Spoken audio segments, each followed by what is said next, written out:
Hey, what's up, everybody? It is Tuesday, April 2nd. Another beautiful day out here in sunny Southern California. So the market was down today. We're back in this in this monetarist zombie freakout period because we had a couple of days of stronger than expected economic activity. I've been telling you guys that you should expect decent economic numbers, data, because the government is spending 7 trillion plus annually.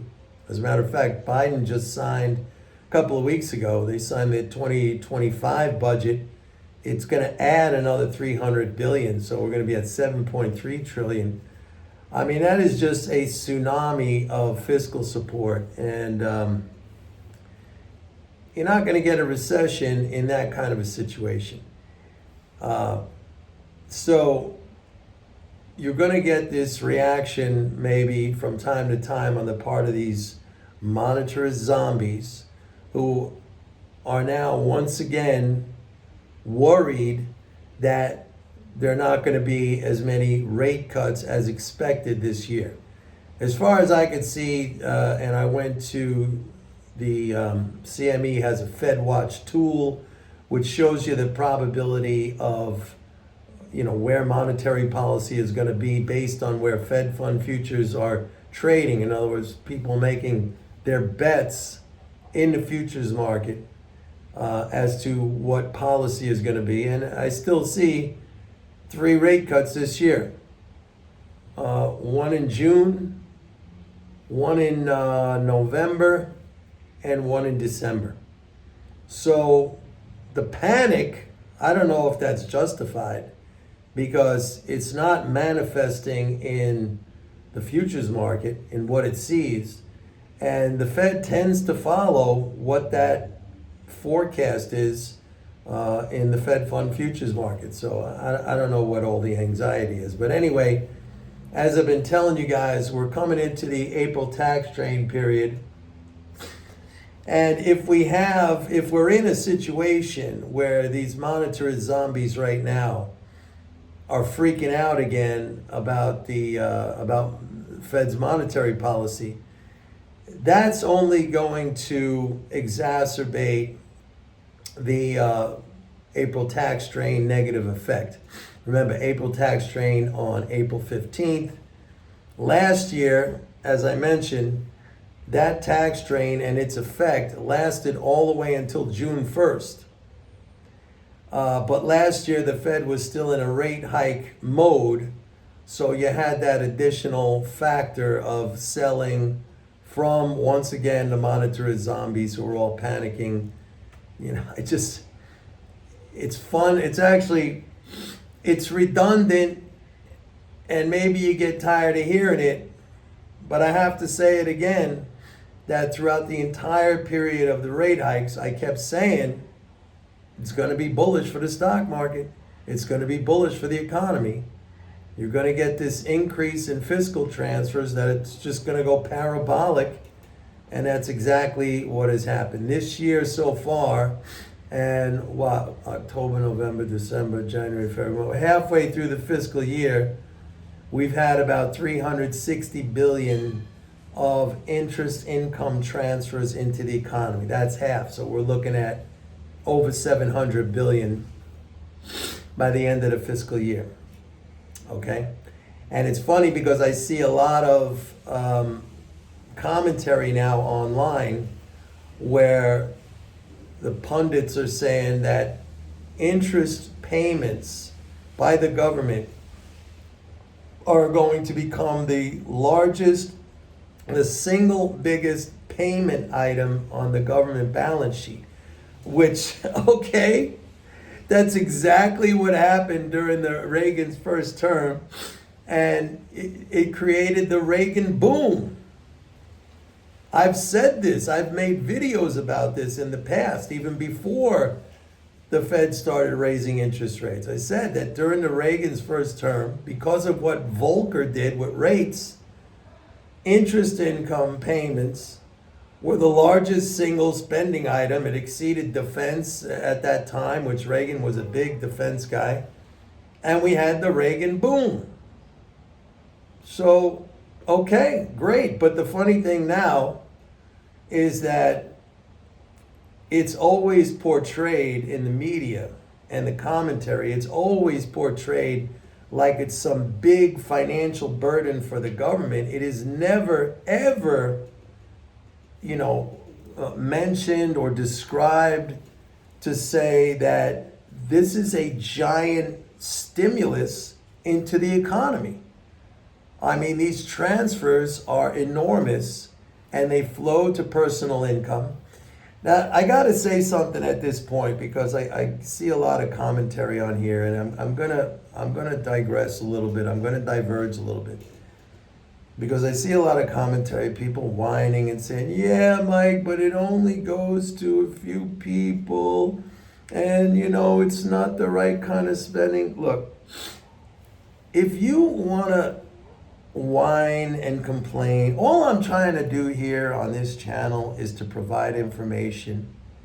And then people come on and they say, "Oh, it's only going to a few people and there shouldn't be billionaires," and kind of crazy comments. I deal in reality, okay? A strong man deals in reality. Whatever the circumstances or the situation is, a strong person deals in reality, accepts the reality, works within that reality, whatever it is. It could be good, it could be bad, but they will find a way to figure it out and use it to their advantage and to ascend personally.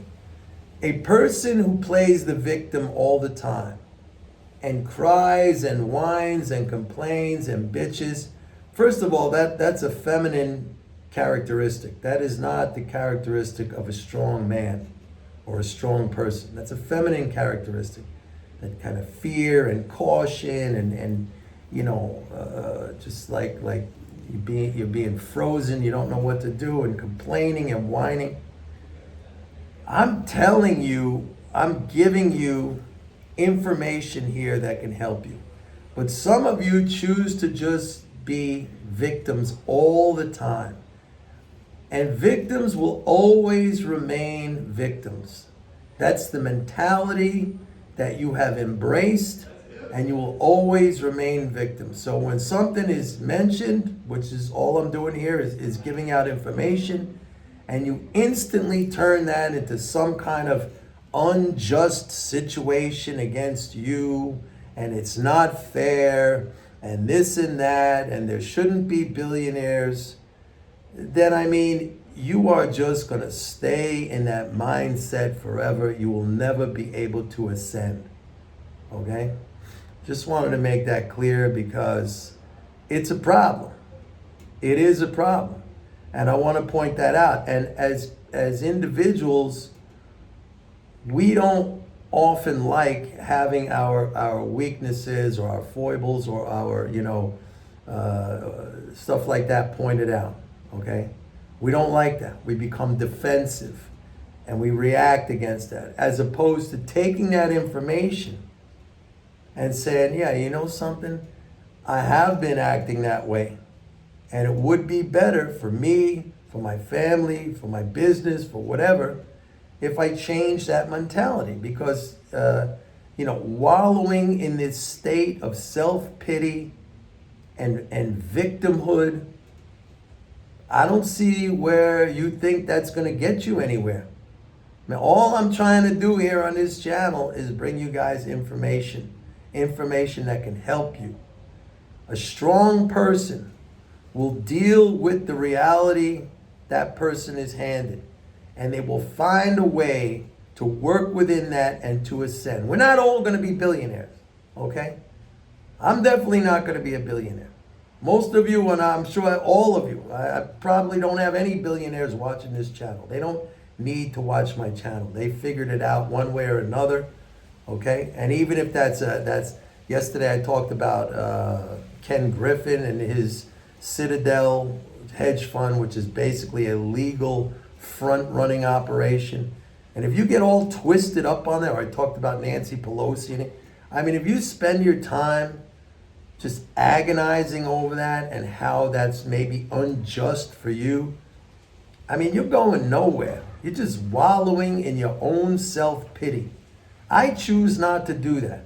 I consider myself a strong man, a strong person. I deal with reality, whatever's thrown at me, and I figure out a way, and I ascend.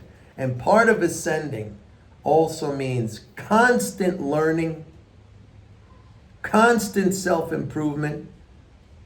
You know, a lot of you here, you don't want to take the time. I've spoken about this in the past. You get the, you know, you start learning about MMT or whatever. It's like, oh, this is too hard. It's too hard. That's so weak. So weak. I'm a believer in being strong in every facet of my being. Physically strong, mentally strong, strength. Okay, that's how you got to think. Anyway, so the April tax drain is coming up. And by the way, I keep repeating, I don't know for how many years I've been saying this. You can listen to all these other people out there who get millions of times more views than my channel, like the Peter Schiffs and the Harry Dents, and there's all this other stuff who've been for decades predicting doom and gloom and you know, hyperinflation and economic collapse and depression. I'm the only guy who's been saying that as long as these conditions exist, you know, you got Social Security, you got Medicare, you got Medicaid, you got now these interest transfers, you got this country spending trillions on defense. Am I all in for that? Not necessarily for all those things, but it doesn't matter. The reality is that's what it is. So I work within that reality. I understand it. I'm the only guy who's been telling you it's just going to keep going up. It's not chasing a bubble. As I always say, like, wait for the market to come down. In fact, I always say, never ever chase. You got to be honest. If you're going to come at me, then you have to be honest. You can't say, oh, I chase a bubble. I always say never chase. I say, make the market pay your price. Never pay the market's price. As a matter of fact, last week, I think in probably 2 videos, I said that the market is perfectly happy paying your price. And it's perfectly happy making you pay its price. It's just a choice that you have to make.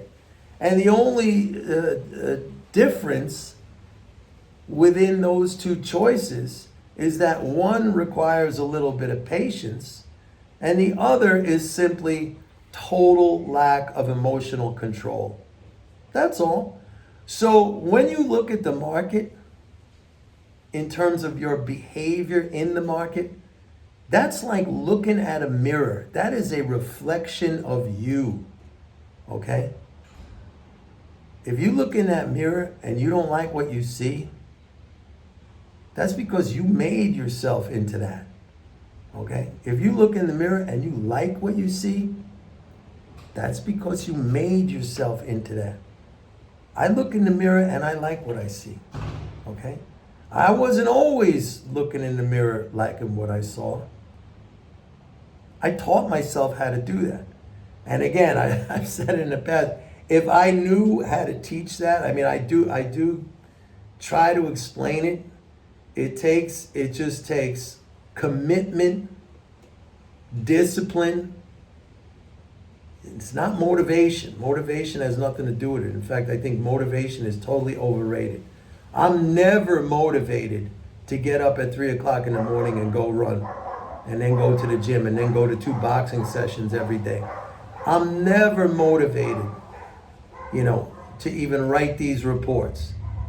It's discipline. It's commitment. Completely different. Motivation is overrated. You see all these people, motivational speakers, You know what that is? That's like getting high. That's like getting high and you feel great for a little period of time and then you come down off of that high. Discipline is like the work to make things happen. And work, that's a 4-letter word. It's not fun. I don't know anyone really who likes to work. We'd all love a life of leisure to do nothing, okay? But to get things done, like I said, the strong man gets things done. The strong individual gets things done. Are they motivated to do it? Hardly. The only motivation that I know is, kind of like a primitive condition where maybe your life is in danger and you got to do something. Okay? You're motivated because of fear. But in the everyday sense, motivation is totally overrated. It comes to commitment. That's another thing. I think a lot of people lack commitment. And this goes back to something I talked about yesterday about how people want quick, rapid, easy profits. They're not willing to commit. Like, things take time. See, I always come back to these same threads, these same ideas. Time makes you rich. Commitment, that's time. Discipline, that's just work. And it's shit you hate to do, but you just do it. Again, I hate waking up at 3 o'clock in the morning and going running. Then I hate going to my boxing session, but when I go, after that, I feel great. Then I hate going to the gym after that, but after that, I feel great. Then I hate going back to the boxing session.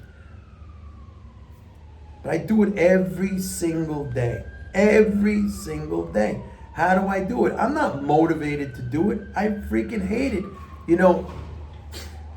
I watched an interview, a podcast, for those of you who are fight fans, MMA fight fans. I watched a podcast yesterday with one of the greatest UFC fighters, George St. Pierre. And George St. Pierre, he talked about in his podcast, and actually was something that he always spoke about, the fact that he hated fighting. He hated it. He hated when he had to walk out into that arena, when he had to get into that cage, and he knew that there was another guy across the cage from him who wanted to rip his head off. He said sometimes he was sick, throwing up in the back room, in the locker room, getting ready. He hated it, but he was a champion. He forced himself to do it. He said he liked the training, he liked the results that came with it, like the success that came with it, the money, etc. But that's like, for me, I like when I go to a boxing session or after a workout or after my run, or after putting in some good analytical work with the MMT and stuff like that. But it's the same thing. He hated it.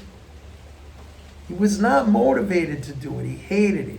He made himself do it because he felt that was the path that was going to take him to the life he wanted. Think about that. I mean, you all have the same opportunity, not maybe in the sense of being UFC fighters, but in the same sense of being an ascending person, as opposed to somebody who was just wallowing in your victimhood. It's a terrible, terrible thing. It's a waste of life, okay? And if you can't understand these principles of time, these principles of commitment, these principles of discipline, then all the information or systems in the world, they're not going to bring you what you want. There is no better understanding of the macroeconomic economy than what I bring to you in terms of the MMT understanding. I mean, we're still seeing like stupid shit all the time. I'll just quickly mention that I saw an article today that Bloomberg economics unit, whatever the hell that is, they ran 1 million simulations on the debt, the U.S. debt, which is, again, it's like a complete misnomer. And out of those millions simulations on a computer, they said that 88% of those simulations said that one day there's going to be a big problem. Well, let me tell you something. In computing and in other areas of study or research, there's a saying. The saying goes, garbage in, garbage out. That means when you put the wrong information into your model, in other words, maybe the wrong assumptions, or certain biases, or the wrong data, you're going to get a faulty result. And that's exactly what is happening with these stupid simulations that Bloomberg Economics ran, okay? I'm sure it's all the mainstream misunderstandings about sovereign debt where they conflate, countries that are currency issuing countries with countries that are currency users. And so of course they're going to come out with that result. But that's garbage in, garbage out. And I just have to sit back and laugh at that. And it's kind of worse because coming from Bloomberg is usually considered like the higher level, I would say, of business news, or they're more serious, At least that's my perception. They're taken as a more serious thing. They're not. They absolutely don't know. I'll tell you before I sign off here, I'll just tell you a quick story. Years ago, I don't know, maybe it was like 2011 or 2012. After I left Fox News, because again, I told you that story, I couldn't stand anymore being on those panels with idiots who didn't know what they were talking about. And I had a debate, and it was just like, it was like getting needles stuck in my eye, and I don't need that. I do not need that. I don't need to be famous on TV. I don't give a shit. But so when I got out of Fox News, I said, well, let me try some other networks. So I told you the story of CNBC where I went there, and they weren't interested. And then I emailed one of the head honchos at Bloomberg News. He was in Washington. I think he was the guy who ran the whole operation. This was at a time when Mike Bloomberg was the mayor of New York City. So there was another guy, and this guy had some other guy in New York contact me, some big honcho. Because I said, look, there's an opportunity here where we can explain economics to people the right way without all this misunderstanding and misinformation, and we could debunk a lot of this nonsense that we hear day in and day out, like things on the debt and the deficit and all that other stuff. And he said, oh, that's, well, the first guy said, all right, I'm going to send you to this other guy because it sounds interesting. And the other guy contacted me, and he's like, come on in and let's talk. So I talked to him, and he says, you know what? Let's try this out. We'll bring you on. We'll do a segment. And right away, I'm thinking, this is not going to work in a segment. I mean, you need to. But I said, all right. So they bring me on for a segment with some, I guess, journalist, anchor, TV anchor, some woman, I forget who it is, started asking me the most ridiculous questions that were completely unrelated to the stuff I pitched them on. And in my mind, as I'm answering these things, I'm just thinking, this is a total fucking waste of time. I mean, this guy just did it because his boss told him maybe to see what I got, So, I mean, that's the way it is. I don't expect it to change, okay? I used to be like a lot of you guys. I used to sit around saying, oh, they should change this, and if only they would talk about. I don't give a shit anymore. I don't sit and wallow in this shoulda, woulda, coulda world. It is what it is. If I talk about it now, I talk about it as a comical thing. How, like, look at how stupid they are, and they keep getting it wrong. I don't expect them to change. And as a matter of fact, for those of you who've known me for any length of time, you know, and a lot of you even say this to me, you know that we don't want them to understand it.